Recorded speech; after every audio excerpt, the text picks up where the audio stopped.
Le lait, il est très minutieux. Une petite erreur, tu te retrouves à perdre ta production. Plusieurs fois, on a eu à faire des productions. Le matin, tu viens, ça n'a pas réussi.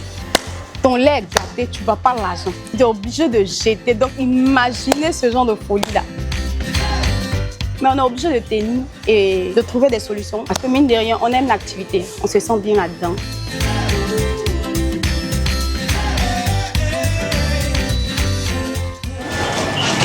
Bonjour mesdames. Bonjour Mme Fadiga. Bonne arrivée à Wilay Daguet. Merci. Venez, je vous fais la visite. On vous suit. Okay.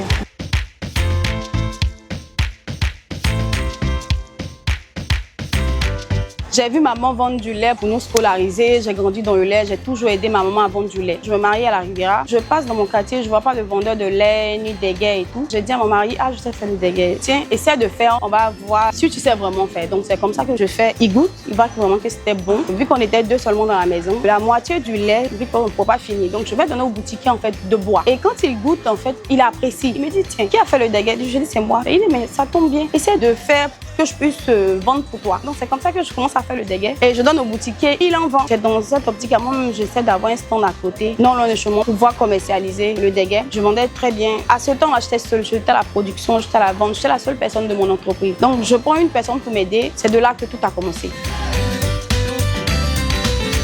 Le lait qu'on fait normalement à la veille, qui prend le temps de cailler, le matin, on essaie de mettre tout ce qu'il y a comme arôme. On met dans la chambre froide pour pouvoir glacer. Pendant ce temps, aux environs de 5 heures, on commence à faire préchauffer le mil pour que tout soit prêt à temps. On commence à faire la crème. On met l'eau chaude et l'eau froide ici.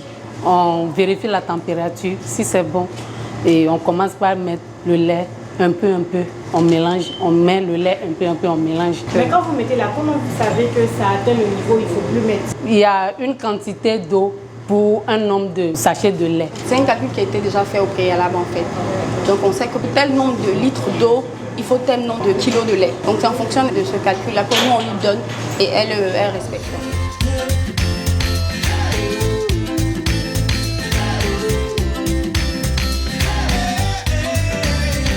Et le dispatching commence aux environs de 6 heures, que tout le monde puisse partir sur son stand à l'heure. Donc une journée à 8 déguets commence très tôt et c'est vraiment rythmé, c'est vraiment mouvementé. Il y a des fois où tu finis ta production, la glace n'arrive pas à bien glacer et à l'heure de la vente, tu te retrouves avec un lait aigre que tu ne peux plus vendre. Tu es obligé de jeter. Donc tous ces paramètres-là nous ont permis de prendre une chambre froide pour pouvoir stabiliser le produit, bien conserver le produit en fait.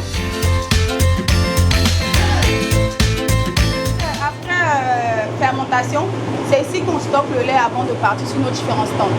Donc ça nous permet de bien glacer le lait avant que ça ne parte sur les stands. Le lait reste combien de temps ici généralement? On va dire généralement 4 à 5 heures. À moins 20 degrés. C'est ça. En 2024, on faisait le lait manuellement. 1000 litres de lait à faire manuellement. Tu t'abaisses, tu fais ta... C'est tellement fatigant. Mais on va dire en 2025, on a créé une machine pour nous faciliter la vie, qui nous aide vraiment. Ça nous change la vie. Avec le digital, j'arrive à comprendre beaucoup de choses. J'ai la possibilité de voir mes ventes, de voir mon stock, quel produit est le plus vendu. En tout cas, j'ai une vue d'ensemble en fait de mon activité qui me facilite vraiment la vie. NTA Bank, c'est une banque que j'apprécie, où je fais mes transactions. C'est ma banque en fait du quotidien. C'est une banque que j'apprécie bien, qui est vraiment structurée.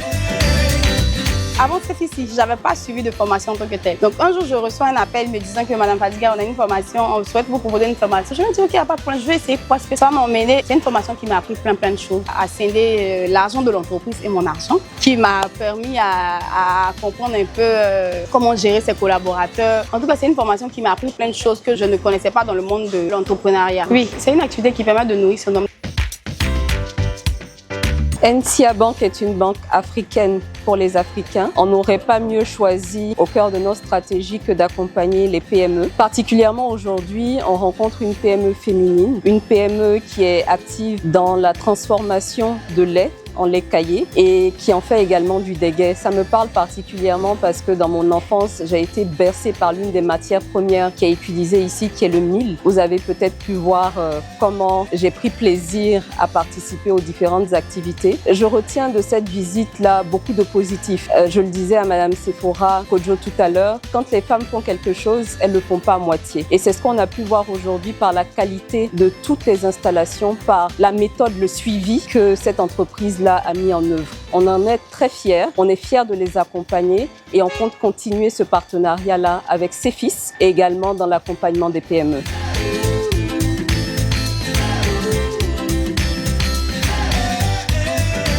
On parle beaucoup de financement des femmes, mais ça peut rester très abstrait parce qu'on se demande quel est le potentiel qu'elles ont, est-ce qu'elles maîtrisent leur activité, est-ce qu'il y a de la traçabilité. C'est un peu cela l'enjeu. Alors on a décidé de venir avec la DGA de NCA Bank, qui est aussi notre partenaire financier, qui accompagne donc les PME dirigées par les femmes dans leur inclusion financière et leur accès au financement. L'idée pour nous de cette journée, c'était de voir le potentiel de notre leader Fatiga, qui aujourd'hui a même mis des mécanismes à intégrer le digital dans ses processus et qui lui permet d'assurer la traçabilité. On a des chiffres qui sont concrets. On voit les sorties de vente, on voit les points les plus saillants, etc. Et ça permet aussi de comprendre l'évolution de son activité. On a fait à peu près la marche en avant. On a vu que tout son processus est assez structuré parce que vous savez, dans le financement, on ne finance pas que l'entreprise, on finance l'entrepreneur avant tout. Donc on a envie d'être sûr qu'on a affaire à quelqu'un de sérieux, de rigoureux. Et je peux dire que c'est une des particularités des femmes entrepreneurs. Elles sont très méticuleuses dans ce qu'elles font. Et c'était important pour nous de venir sur le terrain. La Fondation CEFIS et son partenaire Invest for Jobs, à travers le programme WAWI, sont très fiers d'accompagner la leader Fatiga. Et je peux vous dire, ce n'est pas que beau ce qu'on a vu, ce n'est pas que qualitatif, c'est surtout très bon. C'est surtout doux. Donc moi là, j'étais déconcentrée en train de boire mon déguet partout parce que c'est excellent. Et c'est ce que j'ai aimé. La qualité du lait, la qualité du déguet, le goût était